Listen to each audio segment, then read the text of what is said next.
Testing, testing. If you want to just come stand back here, yeah, on either side.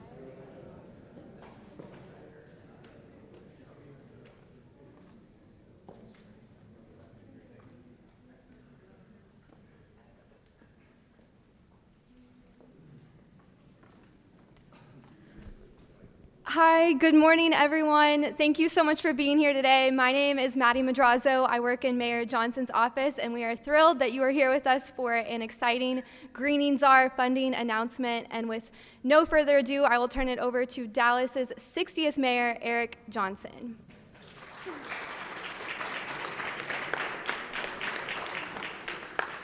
Thank you, Maddie, and good morning, everyone. It's a pleasure to be with you all today to share a great and, in two senses of the word, green announcement related to my Greening Czar initiative. As many of you know, I'm committed to enhancing neighborhoods across our city by transforming land that is already owned by the city of Dallas into improved green spaces. And that's why back in November of 2022, I requested from our city manager a complete inventory of vacant, unused, and underused city-owned land. And that's why I also, last month, named Garrett Boone the city's first ever Greening Czar.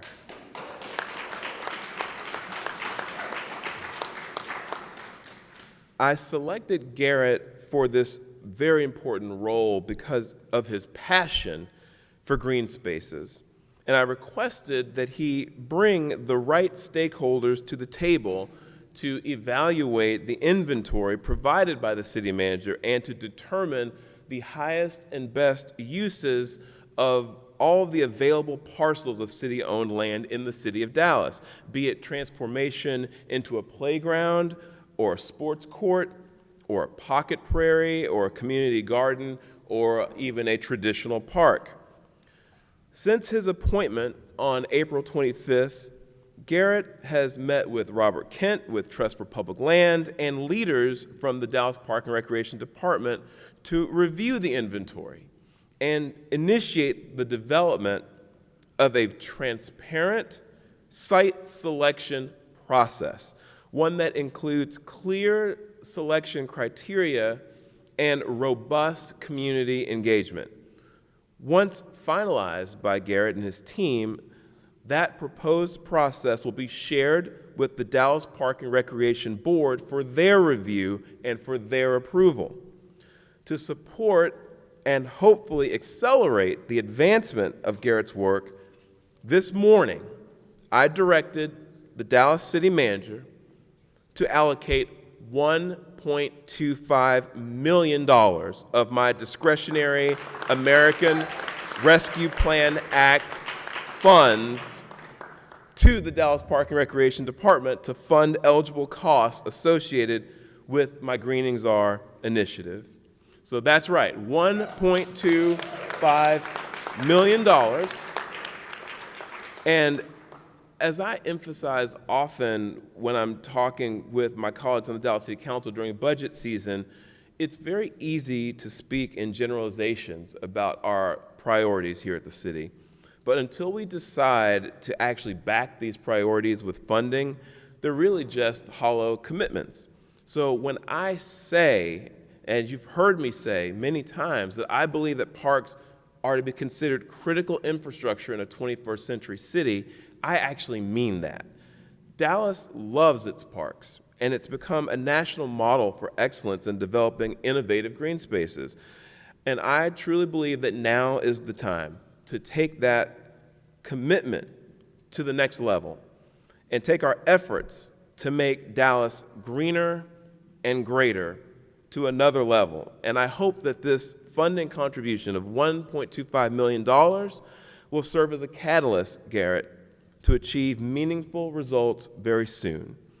And I have even better news. I think that it already is. I think we're already on that path, because it's my understanding that my $1.25 million contribution in ARPA funds is already being leveraged by Garrett to help secure a match from Dallas's philanthropic community. So that's great news, and I really appreciate that.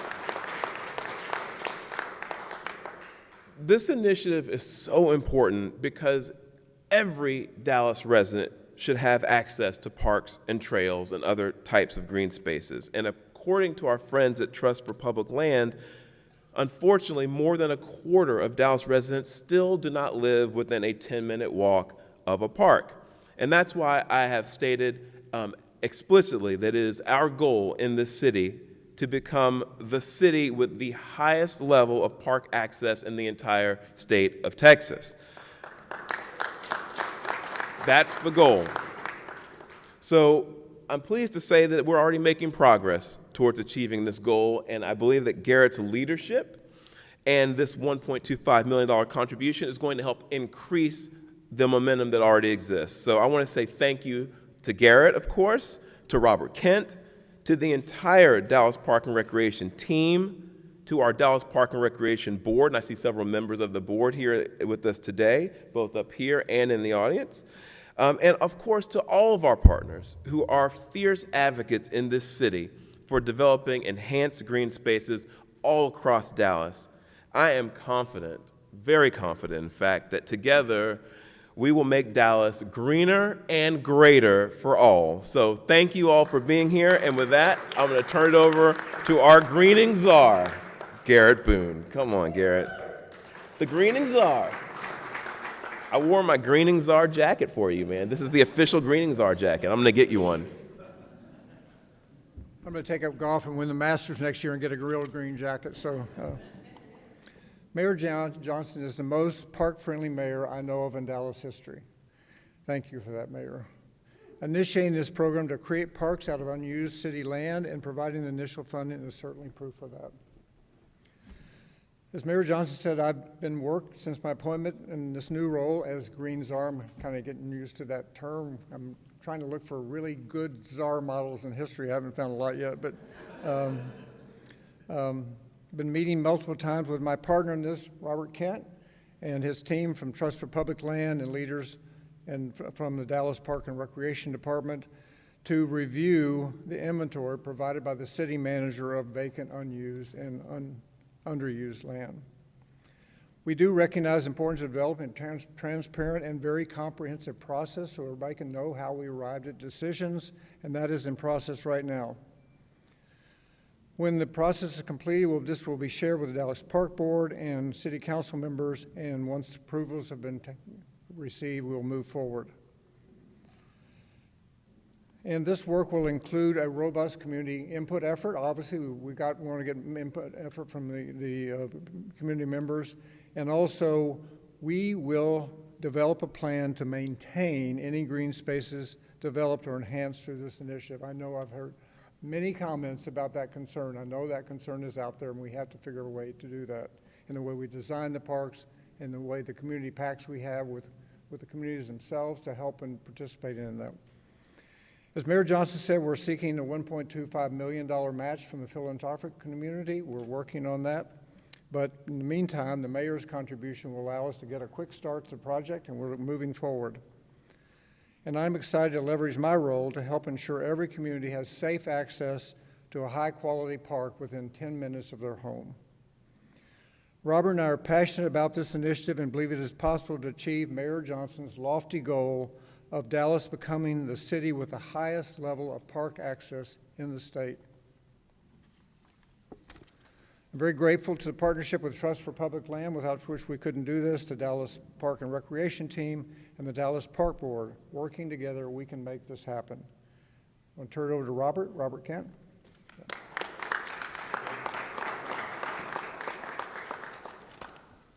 Thank you, Garrett, and thank you, Mayor Johnson. It's a pleasure to be with you all today. I'm Robert Kent, the Texas State Director for Trust for Public Land. Our organization was founded 50 years ago with the mission to connect everyone to the outdoors. And today, thanks to the leadership of Mayor Johnson, we are one step closer to making that dream a reality here in the city of Dallas. There's a certain amount of symmetry I want to point out about today's announcement. When Mayor Johnson was first elected into this office in 2019, one of his first acts as mayor was to recommit the city of Dallas to Trust for Public Land's 10-minute walk to a park campaign.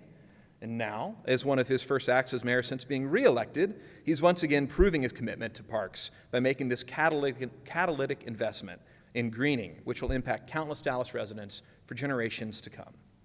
Like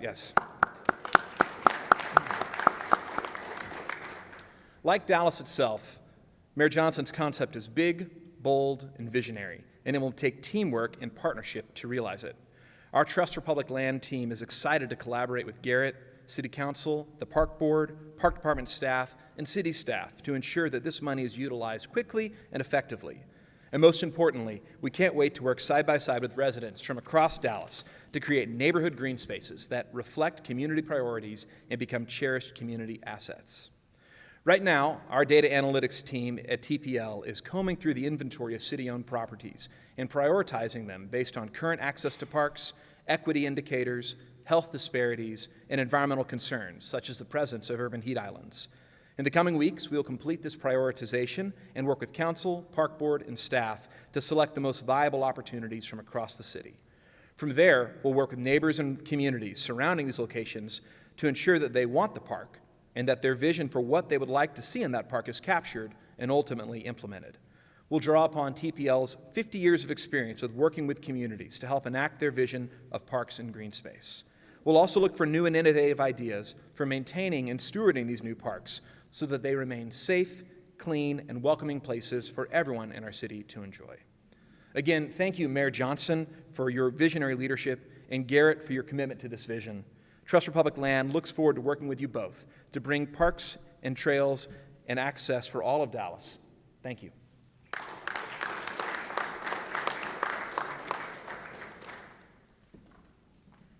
Thank you so much. We'll now open it up for a few questions. Yes. Do you mind stating your name, outlet, and the question also? Mm-hmm.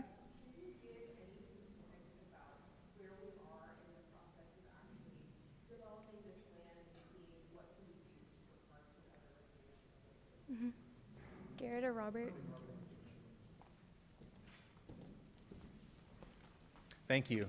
So like I shared, Trust for Public Land's data analytics team is going through that inventory of property, and we are evaluating each property based on a set of criteria that looks at current park access, whether there are urban heat islands and other environmental issues there, equity indicators, and health indicators. We want to make sure that where these new parks are being developed are in areas where we can do the most good and have the most impact. So that process is ongoing right now, and we look forward to sharing that results with staff and park board members and council in the coming weeks. From that point, we'll pick the most viable opportunities and then be able to take that to communities to understand where communities stand on these locations and how they want to see them being developed.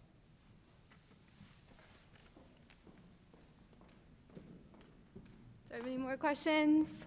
Yes, Clayton.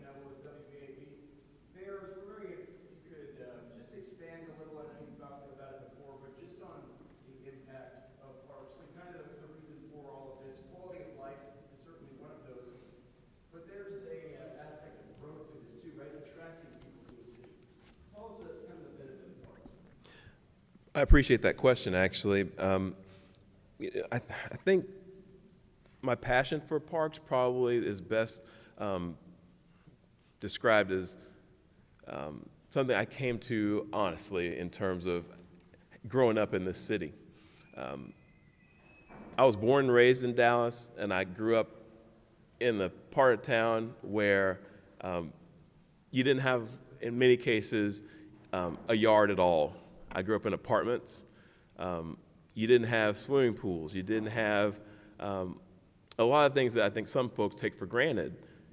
But we never went without in my community because the city of Dallas, even then, even in the 70s and 80s when I was coming of age, and then the 90s when I was in high school, I did everything that a kid would want to do in our city because of our park and recreation department. I learned how to swim at one of our city pools. I'd work out for my sports for my school because I couldn't get all the way out to, I was going to school in far North Dallas. I'd have to work out at Keys Park. I'd run around the trail at Keys Park, and I would train there. And so as a kid in an urban environment like Dallas, I learned how important it was to have access to parks. And I was fortunate to live in places where we did have park access. But it's not true for every kid and every family in our city. There are still parts of our city where you're more than 10 minutes away from one. I learned during the pandemic that irrespective of your socioeconomic status, being cooped up in the house for too long isn't good for anybody, and our parks were a lifesaver for everybody. I mean, we had park utilization like we've never seen before, and I think it opened a lot of people's eyes to what parks can be. So my passion for parks is rooted in my childhood, and it was forged during the years of being mayor of the city during the pandemic.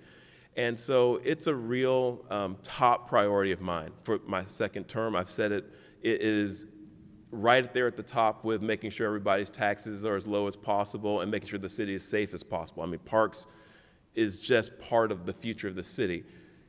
Part of your question was, does it have a benefit to attracting people? The answer is it surely can.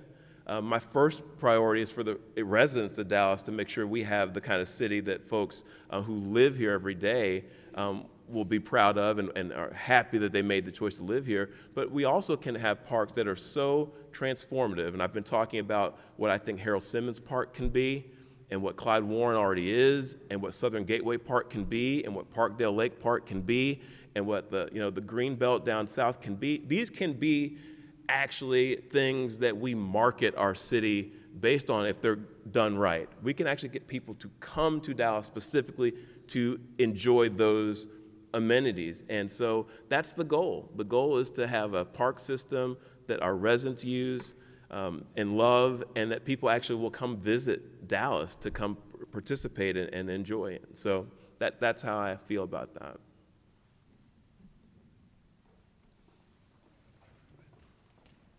All right, we have time for one more question. Anybody else? All right, thank you all so much for being here with us today. I appreciate it.